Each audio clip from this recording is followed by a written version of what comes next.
pitié. Ô Christ, prends pitié. 5 octobre, nous contemplons Sainte Faustine. Elena Kowalska est née en 1905 dans le village de Głogowicz, près de Łódź, ville industrielle textile de Pologne, alors sous domination de l'Empire russe. Elle est la 3e enfant des 10 enfants d'une famille d'agriculteurs pauvres et croyants. 2 jours après sa naissance, elle est baptisée par l'abbé Józef Szuczyński à l'église Saint-Casimir de Chunice-Warki. Elena ressentit pour la première fois un appel à la vie religieuse dès l'âge de 7 ans, ce qu'elle n'extériorisa point. Elle prit sa communion en 1914. 2 ans plus tard, elle commença à se rendre à l'école primaire de Chunice-Warki après y avoir passé 3 ans.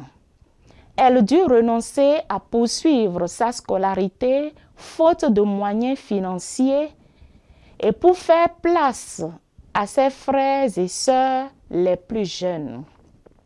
À 16 ans, elle devint domestique tout en étant persuadée que Dieu lui-même l'appelle à devenir religieuse.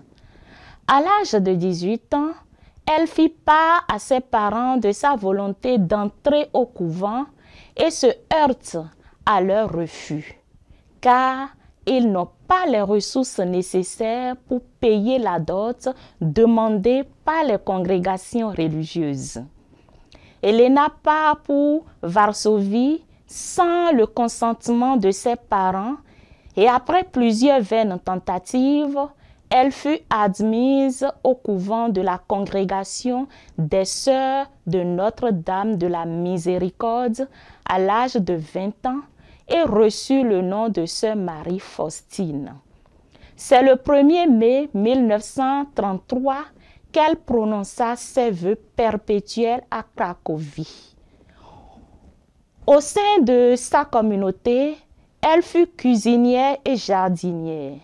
Sous demande de son accompagnement spirituel, elle écrivit le petit journal parlant de ses nombreuses expériences mystiques, montrant le caractère insondable de la miséricorde de Dieu. À partir de juin 1938, elle ne fut plus capable d'écrire et il devint évident qu'elle n'avait plus longtemps à vivre. Elle mourut le 5 octobre 1938.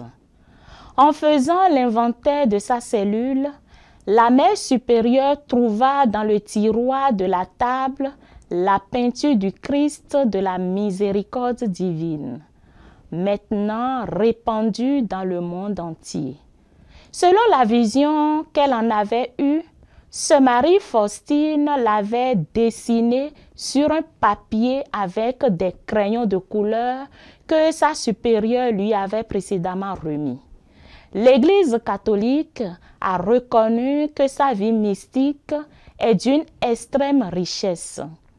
Béatifiée en 1993 et canonisée en 2000, elle est fêtée le 5 octobre.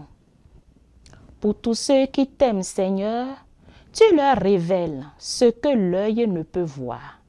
Donne-nous de contempler ta gloire à l'instar de Sainte Faustine, pour qu'au milieu des vicissitudes de ce monde, nos cœurs restent toujours attachés à toi.